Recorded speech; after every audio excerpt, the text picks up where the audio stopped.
भारत सरकार ने समुद्र मंथन के लिए 84,084 करोड़ रुपए की मंजूरी दे दी है।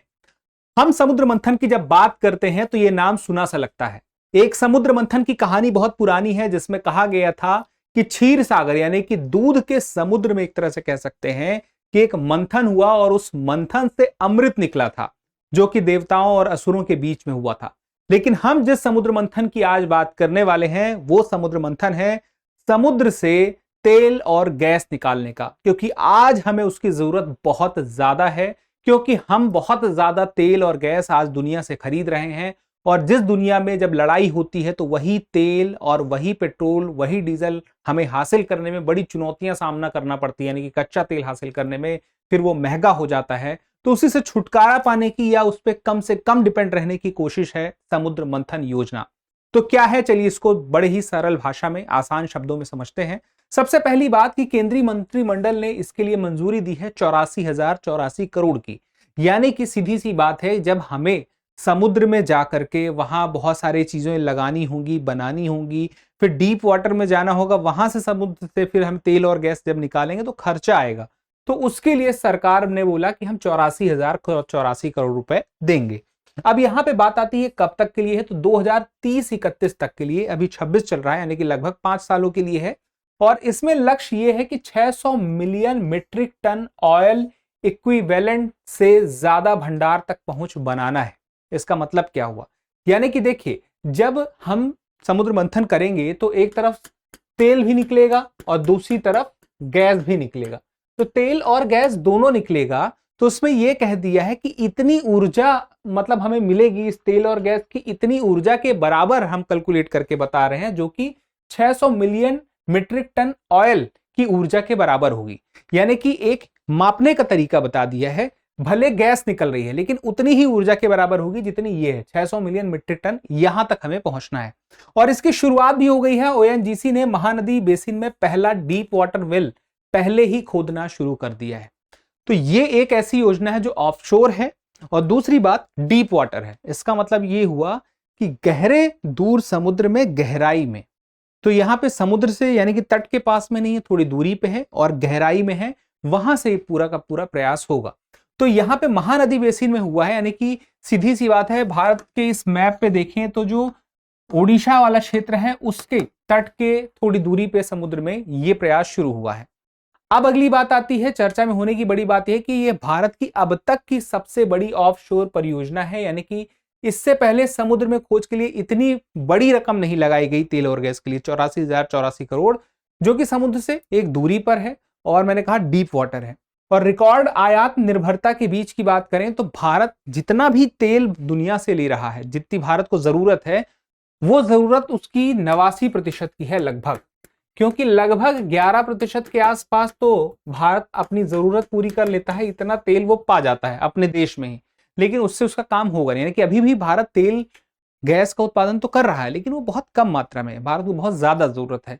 अब दुनिया में आपको पता ही है कि कुछ भी गड़बड़ होती है कहीं भी, जैसे हॉर्मुज स्ट्रेट पे भी रुकावट हो गई, तो उसकी वजह से वो तेल दुनिया में कच्चा तेल कितना महंगा हुआ, फिर वो डॉलर में खरीदने में कितना महंगा पड़ गया। तो भारत चाह रहा है वो सब चीजें भारत साथ कम हो, भारत अपने रुपए को मजबूत रख सके, कमजोर ना हो, डॉलर पे डिपेंडेंसी ना हो, उसके लिए पूरा का पूरा प्रयास है। आत्मनिर्भर होने की तरफ थोड़ी सी कोशिश है। तो घरेलू उत्पादन में गिरावट भी है।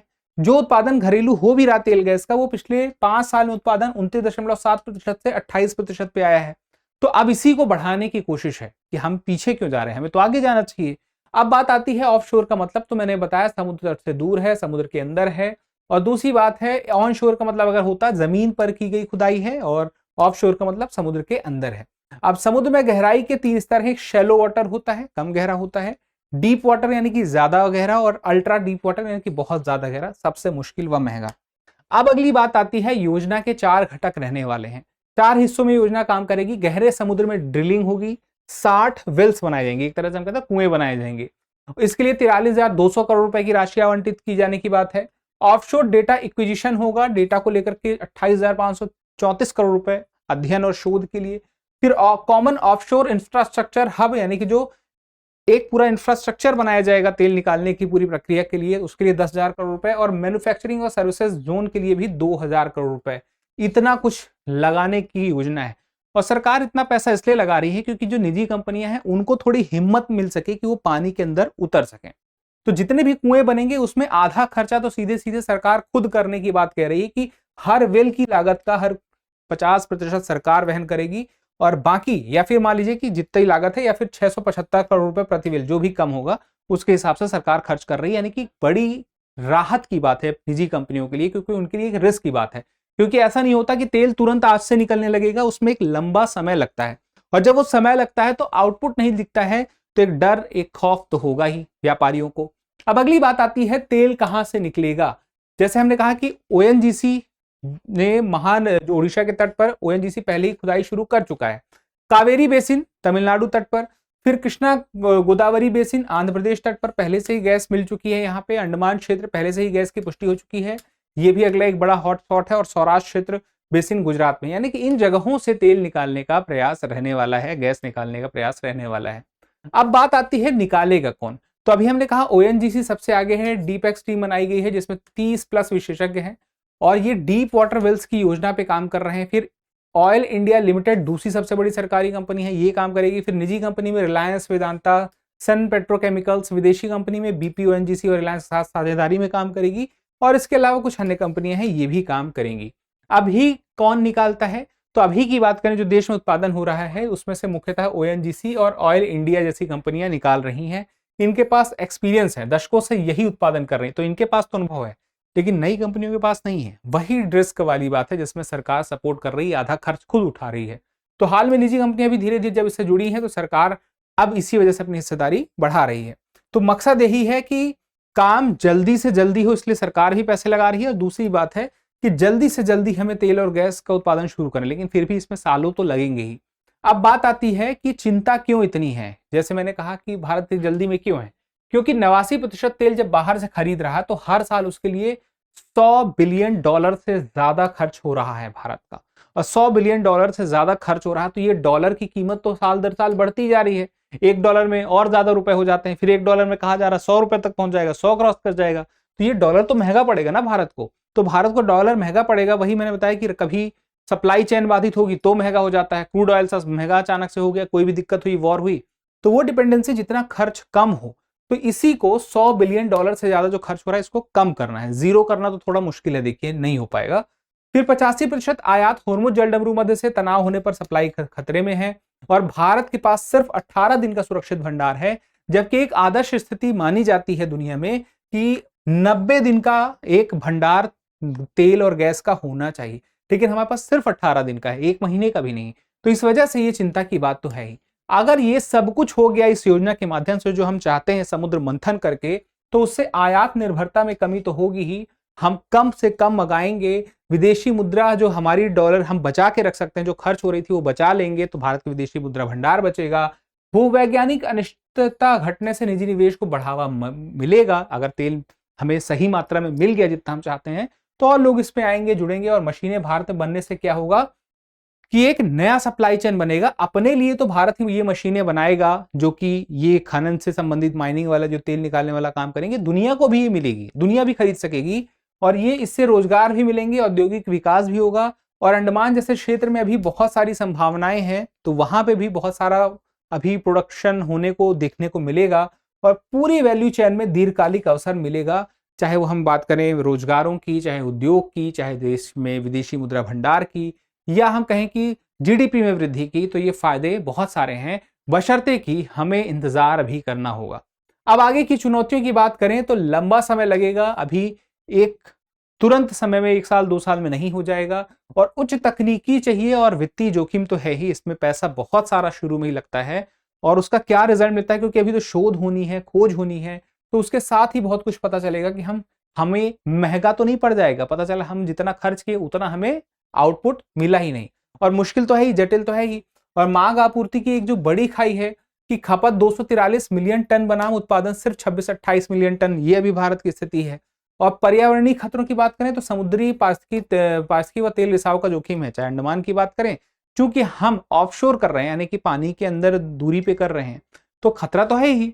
अब उसके बाद ये हुआ कि वैश्विक कीमतों पर निर्भरता जो है वो बनी रहेगी अभी भी, क्योंकि अभी भारत बहुत तेजी से तो ऐसा कर नहीं पाएगा, बढ़ा नहीं पाएगा उत्पादन, और दूसरी बात यह है कि निर्भरता शून्य नहीं कर पाएगा अभी भी।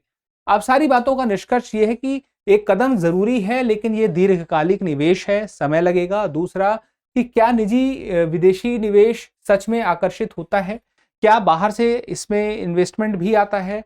उसके साथ में रणनीतिक भंडार बढ़ने की बात हो, चाहे वैकल्पिक ऊर्जा की बात हो, इस पर भी तेजी जरूरी है। हम तेलों पर ही कब तक निर्भर रहेंगे? इथेनॉल को, यानी कि मैं अभी भी कह रहा हूं कि जो विवाद है इथेनॉल को लेकर, उस पर और स्पष्टता आए, और चीजें क्लियर हों, जो भी समस्याएं हैं वो दूर हों, चिंताएं दूर हों। और उसके साथ ही ईवी और सौर ऊर्जा या आगे की जो हाइड्रोजन एनर्जी की बात होती है, वो सब कुछ आए विकल्प के तौर पे। सिर्फ एक विकल्प ना रहे, एक से ज्यादा रहे, जिससे कि हमारे पास चुनने का अवसर या विकल्प मौजूद हो। तो फिलहाल के लिए यही सारी बातें थी। अब आपसे एक सवाल पूछना चाहूंगा कि निम्नलिखित में से कौन सा शब्द समुद्र तट से दूर समुद्र के अंदर की तेल गैस खुदाई को सही ढंग से दर्शाता है? ऑन शोर, ऑफ शोर, इन शोर या नियर शोर? इस सवाल के जवाब जरूर दीजिएगा, क्योंकि जब आप जवाब देते हैं तो हमें और बेहतर करने की प्रेरणा मिलती है। फिलहाल के लिए इतना ही, मिलते हैं अगले सेशन में। लेकिन एक जरूरी जानकारी है, अगर आप यूपीएससी की तैयारी कर रहे हैं और आप चाहते हैं कि आप अपनी तैयारी को धार दृष्टि आईएएस के साथ दें, जो उसकी दिल्ली और नोएडा वाली क्लासेस होती हैं, तो वो आपको दृष्टि लर्निंग ऐप पे, आपके घर पे जहां भी आप हैं, जॉब के साथ, कॉलेज के साथ, वो कर सकते हैं। दृष्टि लर्निंग ऐप पे IAS GS foundation live online course है, जो कि दृष्टि वाली क्लासेस ही आपको मिलेंगी, ऑफलाइन वाली। अब यहाँ पे आपको हिंदी या इंग्लिश दोनों मीडियम का ऑप्शन मिलेगा। 400+ क्लासेस हैं, जो कि 3 साल तक आप जितनी बार चाहे उतनी बार देख सकते हैं। प्रीलिम्स और मेंस के लिए आपको टेस्ट सीरीज मिलेगी और पूरा जीएस कवर कराया जाएगा, प्रीलिम्स और मेंस दोनों का, बेसिक से लेकर एडवांस तक, सरल भाषा में। और उसके साथ ही आपको बहुत सारी पुस्तकें और मिलेंगी जो आपकी तैयारी को और धार देंगे। और उसके साथ ही डाउट सेशन भी होंगे, एकेडमिक सपोर्ट भी मिलेगा, और एआई भी इसमें इंटीग्रेटेड है, यानी कि आप अपनी क्लासेस का रिवीजन, अपने कॉन्सेप्ट को समझने के लिए एआई का इस्तेमाल इस ऐप में, इस कोर्स में कर पाएंगे। और इसके साथ ही एक बात और ये है कि अगर आप ये सब कुछ और बेहतर तरीके से जानना चाहते हैं और इसका लाभ लेना चाहते हैं, तो वीडियो के डिस्क्रिप्शन में और कमेंट बॉक्स में लिंक है, उसे ओपन कर लीजिए, या फिर आप सीधे कॉल कर दीजिए 8750187501 पर। हमारी और आपकी मुलाकातों का सिलसिला जारी रहे, इसके लिए चैनल को सब्सक्राइब कर दीजिएगा। मिलते हैं, धन्यवाद। अब एग्जाम की तैयारी को और बेहतर करने के लिए हमारे चैनल को लाइक, शेयर और सब्सक्राइब करना ना भूलें।